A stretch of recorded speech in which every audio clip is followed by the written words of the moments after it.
कांग्रेस के साथ कुछ भी अच्छा नहीं हो रहा। हर तरफ से कांग्रेस के लिए बुरी खबरें आ रही हैं। राहुल गांधी जबरदस्ती मोदी सरकार और पीएम मोदी को घेरने की कोशिश कर रहे हैं, लेकिन जब पार्टी के भीतर ही आवाजें उठने लगी तो कोई क्या ही कर सकता है। अब इसी से बचने के लिए राहुल गांधी वोट चोरी का आरोप लगा रहे हैं, ताकि पार्टी के नेताओं और उनके समर्थकों को लगे कि कांग्रेस लीडरशिप की कमी से नहीं, वोट चोरी से चुनाव हार रही है। लेकिन इस मुद्दे पर राहुल गांधी की दाल नहीं गल रही। बिहार चुनाव से पहले राहुल गांधी ने वोट चोरी का मुद्दा उठाया था, लेकिन जनता ने उनकी बातों को बिल्कुल भी सीरियस नहीं लिया और कांग्रेस बिहार में डबल डिजिट तक भी नहीं पहुंच सकी। और अब बिहार में हार के बाद लगातार कांग्रेस के भीतर से ही पार्टी आलाकमान के खिलाफ आवाजें उठने लगी हैं। क्या है खबर, बताते हैं आपको इस रिपोर्ट में। दर्शकों, कांग्रेस की चिंता अब पार्टी के बड़े नेता ही बढ़ा रहे हैं।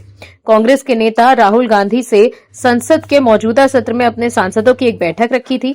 बैठक में इस बात की समीक्षा होनी थी कि इस सत्र में कांग्रेस ने कैसा प्रदर्शन किया है। कांग्रेस के सांसदों की बैठक थी, मगर सबकी निगाहें एक नाम पर थीं। सब ये देखने को आतुर थे कि बैठक में एक सांसद महोदय आते हैं या नहीं, मगर वो सांसद राहुल गांधी की इस बैठक में नहीं आए। इनका नाम है शशि थरूर, जो केरल के तिरुवनंतपुरम से सांसद हैं। ये पहला मौका नहीं है जब शशि थरूर कांग्रेस की बैठक में नहीं आए हों। कई और सांसद भी जब पार्टी की इस तरह की बैठकों में नहीं आ पाते तो वो बैठक से पहले ही पार्टी को नहीं आने का कारण बता देते हैं। थरूर भी हर बार बैठक में नहीं आने का कारण के बारे में पार्टी को सूचित कर देते हैं। अभी हाल ही में 3 बैठकों में थरूर गायब रहे। शशि थरूर बीते 3 हफ्तों में कांग्रेस की 3 अहम बैठकों से गैरहाजिर रहे। हालांकि तीनों ही बार उन्होंने पार्टी को पूर्व सूचना दे दी थी। कांग्रेस के लिए संकट का दौर खत्म होने का नाम नहीं ले रहा। बिहार चुनाव में करारी शिकस्त, फिर कर्नाटक में सत्तारूढ़ पार्टी के अंदर मचे घमासान के बीच अब ओडिशा में भी विवाद शुरू हो गया है।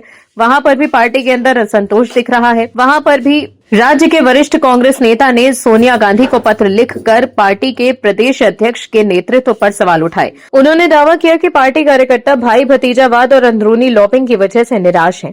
ओडिशा के वरिष्ठ कांग्रेस नेता मोहम्मद मोकिम ने सोनिया गांधी को पत्र लिखकर प्रदेश अध्यक्ष भक्त चरण सिंह के खिलाफ मोर्चा खोल दिया। भक्त चरण सिंह, जिन्हें इस साल फरवरी में ओडिशा प्रदेश कांग्रेस कमेटी का नया अध्यक्ष नियुक्त किया गया था, उन्होंने अपने ऊपर लगे आरोपों पर अब तक कोई भी जवाब नहीं दिया। कांग्रेस के हालात पर चिंता जताते हुए ओडिशा के सीनियर लीडर मोहम्मद मोकिम ने देश भर में लीडरशिप के संकट पर सवाल उठाए और पार्टी को फिर से खड़ा करने के गहरे स्ट्रक्चरल, ऑर्गेनाइजेशनल और आइडियोलॉजिकल बदलाव की मांग की। सीनियर लीडर सोनिया गांधी को लिखे एक कड़े लेटर में कटक बाराबती के पूर्व एमएलए मोकिम ने गलत लीडरशिप चॉइस, टॉप लीडरशिप्स और वर्कर्स के बीच दूरी और युवाओं से जुड़ने की चुनौती को कांग्रेस को नुकसान पहुंचाने वाले फैक्टर्स के तौर पर बताया। मोकिम ने कहा कि कई राज्यों में पार्टी की हालिया चुनावी हार गहरे ऑर्गेनाइजेशनल डिस्कनेक्ट को दिखाती है। कांग्रेस के पूर्व एमएलए मोकिम ने अपने लेटर में कांग्रेस लीडरशिप और भारतीय युवाओं के बीच गहरे और बढ़ते गैप का भी जिक्र किया। उन्होंने कहा कि 83 साल के मल्लिकार्जुन खड़गे की मौजूदा लीडरशिप में पार्टी युवाओं के साथ तालमेल नहीं बिठा पाई। लगभग 3 साल तक कांग्रेस लीडर राहुल गांधी से मिलने की अपनी नाकाम कोशिश का जिक्र करते हुए मोकिम ने कहा है कि पहले इंदिरा गांधी, राजीव गांधी और सोनिया गांधी के समय नेताओं को हिम्मत दी जाती थी, उनकी बात सुनी जाती थी और उन्हें अहमियत दी जाती थी।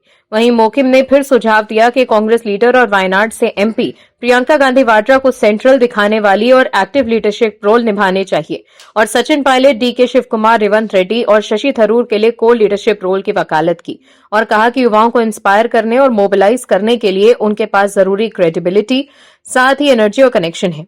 दर्शकों, आपको बता दें कि इससे पहले कांग्रेस के वरिष्ठ नेता राशिद अल्वी ने भी आरोप लगाया था कि लाख कोशिशों के बाद भी वो राहुल गांधी से नहीं मिल पाते हैं। राशिद अल्वी ने यह भी मांग की थी कि प्रियंका गांधी वाड्रा को कांग्रेस की कमान सौंप देनी चाहिए। ऐसे में अब कांग्रेस के भीतर से प्रियंका गांधी वाड्रा को कमान सौंपने की आवाज उठने लगी है। इससे साफ है कि पार्टी के नेता राहुल गांधी की लगातार फेल हो रही सियासी लॉन्चिंग से तंग आ चुके हैं और अब राहुल गांधी की जगह प्रियंका गांधी वाड्रा को पार्टी की कमान सौंपने की मांग कर रहे हैं। Bureau report, MH news. आप दर्शकों से विनम्र निवेदन है कि चैनल को सब्सक्राइब जरूर करें